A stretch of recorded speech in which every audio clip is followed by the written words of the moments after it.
लड़के शब्द बहुवचन है, ठीक है ना टीचर जी? बिल्कुल सही। अब इन शब्दों का अभ्यास चित्र देखकर करेंगे। पेज नंबर 127 पर अभ्यास 174 को देखिए। देख रहे हैं ना? जी टीचर जी। इसमें जो चित्र दिए हैं उनकी संख्या के अनुसार उनके नीचे उनका नाम एकवचन या बहुवचन में लिखना है। जैसे पहले चित्र में एक बालक दिख रहा है तो उसके नीचे लड़का लिखना है। उसके सामने अनेक बालक हैं तो उनके नीचे लड़के लिखेंगे। क्या लिखेंगे? जिस चित्र में एक बालक है उसके नीचे लड़का, और जिस चित्र में अनेक बालक हैं उसके नीचे लड़के लिखेंगे टीचर जी। थाली वाले चित्र में नीचे क्या लिखना है? एक थाली के नीचे थाली, कई थालियों के नीचे थालियां। अब अगले चित्र को देखकर सही वचन लिखिए। जी टीचर जी। एक चिड़िया चिड़िया, एक से अधिक चिड़िया चिड़िया। लिख लिया टीचर जी। एक बार फिर बताइए। लिखा है लड़का लड़के, थाली थालियां, चिड़िया चिड़िया। बिल्कुल सही। अब इसके आगे का अभ्यास 175 देखिए। इसमें एक बॉक्स में कुछ बहुवचन शब्द दिए गए हैं। इन्हें पढ़िए।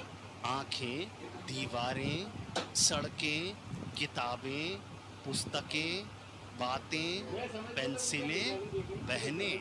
बॉक्स के नीचे इन शब्दों के एक वचन लिखे हैं। आपको एक वचन शब्द के आगे बॉक्स में दिए गए उनके बहुवचन शब्द खाली स्थान में लिखना है। जैसे बहन का बहुवचन बहनें। आप भी लिखिए।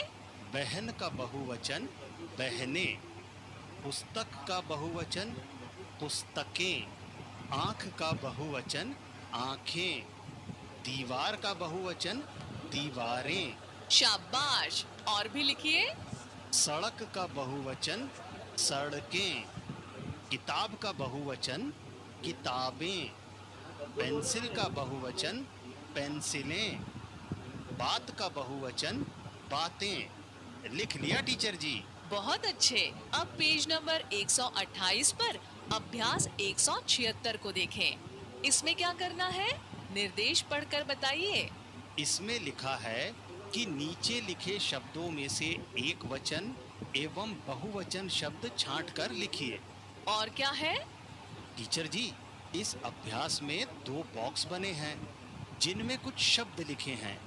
उनके नीचे भी दो बॉक्स बने हैं जिनमें लिखा है एक वचन एक के लिए और बहुवचन अनेक के लिए। पहले बॉक्स में लिखे शब्दों को पढ़िए।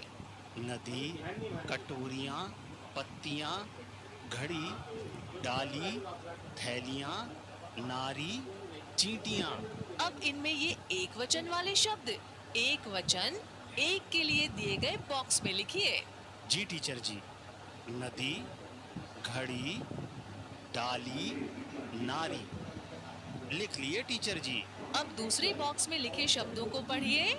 सभाएं, माता, माला, कविता, महिलाएं, मशीन, दरवाजे, छात्राएं। शाबाश। इनमें ये बहुवचन वाले शब्द बहुवचन अनेक के लिए दिए गए बॉक्स में लिखिए। जी टीचर जी। सभाएं, महिलाएं, दरवाजे, छात्राएं। लिख लिए टीचर जी। बहुत अच्छे। अभ्यास 177 को हम एक खेल के रूप में पूरा करेंगे। इस अभ्यास में दिए गए शब्दों के वचन बदलकर लिखना है। जैसे अगर मैं एक वचन शब्द बोलूंगी आपको उसका बहुवचन बोलना होगा, और अगर मैं बहुवचन शब्द बोलूंगी आपको उसका एक वचन बोलना होगा। आप जो शब्द बोलेंगे उसे खाली जगह में लिखेंगे भी। जी टीचर जी। मेरा पहला शब्द है घोड़ा। आपको इसका बहुवचन बताना है। घोड़े, बिल्कुल सही। अब ताला, ताले। केले। केले तो बहुवचन है, इसका एक वचन होगा केला। शाबाश राजू भैया। अब पंखे, पंखा, चम्मचे, चम्मच, संतरा, संतरे, पत्ता, पत्ते, टोकरी। टोकरियां। शाबाश। अब बताइए, आपने कौन-कौन से बहुवचन शब्द लिखे हैं? घोड़े, ताले, संतरे, पत्ते, टोकरियां। एक वचन वाले शब्द कौन-कौन से लिखे हैं? केला, पंखा, चम्मच। ठीक है ना टीचर जी? बिल्कुल ठीक। अब आपको पेज नंबर 129 पर दिए गए अभ्यास 178 और अभ्यास 179 को होमवर्क में रेडियो कक्षा के बाद या कल करना है। बताइए, इन दोनों अभ्यासों में क्या करना है? टीचर जी, अभ्यास 178 में बॉक्स में दिए गए बहुवचन शब्दों की एक वचन वाले शब्दों से जोड़ी बनाना है, जैसे अभ्यास 175 में बनाई थी। ठीक है। और अभ्यास 179 में बॉक्स में दिए गए एक वचन और बहुवचन शब्दों को एक वचन एक लिखना है, जैसे अभ्यास 176 में किया था। बहुत बढ़िया राजू भैया। हाँ, ये याद रखिएगा कि अभ्यास 178 और अभ्यास 179 आप सबको होमवर्क में पूरा करना है। जी टीचर जी। आज के आखिरी अभ्यास को पूरा करने के लिए आप पेज नंबर 180 निकालिए। मिल गया? जी टीचर जी। शाबाश राजू भैया। इस अभ्यास को करने से पहले एक कहानी सुना रही हूँ मैं। आपने टोपी बेचने वाले और बंदरों की कहानी सुनी है?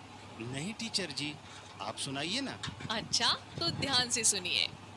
बहुत समय पहले की बात है। एक टोपी बेचने वाला था। एक दिन वो किसी गांव से टोपी बेचकर अपने घर जा रहा था। दोपहर का समय था। उसे एक बगीचा दिखाई दिया। उसने सोचा, अभी तेज धूप है, थोड़ा आराम कर लूं। टोपी बेचने वाला बगीचे में गया। वो एक पेड़ के नीचे बैठ गया। उसे नींद भी आ रही थी। उसने अपने थैली में से एक टोपी निकालकर पहन ली और पेड़ के तने से टिककर सो गया। पेड़ पर बहुत सारे बंदर बैठे थे। बंदर टोपी बेचने वाले को सिर पर टोपी लगाते देख चुके थे। जब टोपी बेचने वाला सो गया, तो सभी बंदर एक एक करके नीचे उतरे। बंदरों ने थैले में से टोपियां निकालकर सिर पर लगाई और फिर से पेड़ पर चढ़ गए। थोड़ी देर बाद टोपी बेचने वाले की नींद खुली। उसने देखा कि उसकी टोपियों वाला थैला खाली पड़ा है। उसने इधर उधर देखा तो उसे बंदर टोपियां लगाए पेड़ पर बैठे दिखाई दिए। टोपी बेचने वाले ने बंदरों को खूब डराया, धमकाया, पर वे पेड़ पर बैठे दांत दिखाते रहे। कुछ देर बाद टोपी बेचने वाले ने गुस्से में अपने सिर पर पहनी टोपी को फेंक दिया और कहा, लो, जब तुम लोगों ने सारी टोपियां ले ही ली हैं, तो इसे भी ले लो। टोपी बेचने वाले को टोपी फेंकते देखकर सभी बंदरों ने भी अपनी अपनी टोपी नीचे फेंक दी। टोपी बेचने वाला खुश हो गया। उसने सारी टोपियां उठाकर थैले में रखी और अपने घर चला गया। कैसी लगी कहानी? टीचर जी, बहुत अच्छी लगी। इस कहानी में किस चीज के एक वचन और बहुवचन शब्द आए हैं? टीचर जी, इस कहानी में टोपी एक वचन और टोपियां बहुवचन शब्द आए हैं। हाँ, इसी तरह अभ्यास 180 में एक वचन और बहुवचन शब्दों की जोड़ी दी गई है। आपको इन शब्दों का प्रयोग करके एक एक वाक्य बनाना है। क्या करना है?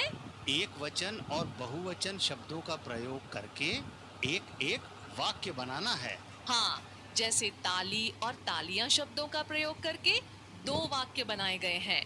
इन्हें पढ़कर बताइए। जी टीचर जी। ताली। ताली शब्द का प्रयोग करके वाक्य बनाया गया है, सोहन ने अच्छे काम पर ताली बजाई। तालियां। तालियां शब्द का प्रयोग करके वाक्य बनाया गया है, भारत के जीतने पर सभी ने तालियां बजाईं। अगले शब्द हैं टोपी और टोपियां। इनसे भी नए वाक्य बनाइए। जी टीचर जी। टोपी। मेरे पास लाल रंग की टोपी है। टोपियां। मेले में बच्चों की टोपियां बिक रही हैं। शाबाश। आगे के शब्द क्या हैं? गुड़िया और गुड़ियां। इनसे भी वाक्य बनाइए। जी टीचर जी। गुड़िया। प्रभा अपनी गुड़िया के साथ खेल रही है। गुड़ियाँ। मेरी बहन के पास बहुत सी गुड़ियाँ हैं। बहुत अच्छे। अगले शब्दों के प्रयोग से वाक्य बनाने के लिए मैं एक वचन वाले शब्द बोलूंगी, आप उसके बहुवचन का प्रयोग करके वाक्य बनाएंगे। जी टीचर जी। लड़की, सपना एक अच्छी लड़की है। लड़कियाँ, लड़कियाँ स्कूल जा रही हैं। चिड़िया, पेड़ पर चिड़िया बैठी है। चिड़ियाँ, आकाश में चिड़ियाँ उड़ रही हैं। बच्चा, बच्चा सो रहा है। बच्चे, बच्चे खेल रहे हैं। कविता, फिरोज ने बाल सभा में कविता सुनाई। कविताएं, हमारी पाठ्य पुस्तक में बहुत सी कविताएं दी गई हैं।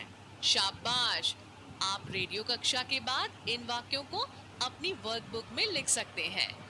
आप दूसरे नए वाक्य भी बना सकते हैं और इस कार्य में आप अपने बड़ों की मदद भी ले सकते हैं। जी टीचर जी। और बच्चों, अपना होमवर्क अपने टीचर जी को जरूर बताइएगा। अच्छा, अभी कक्षा हम यहीं समाप्त करते हैं।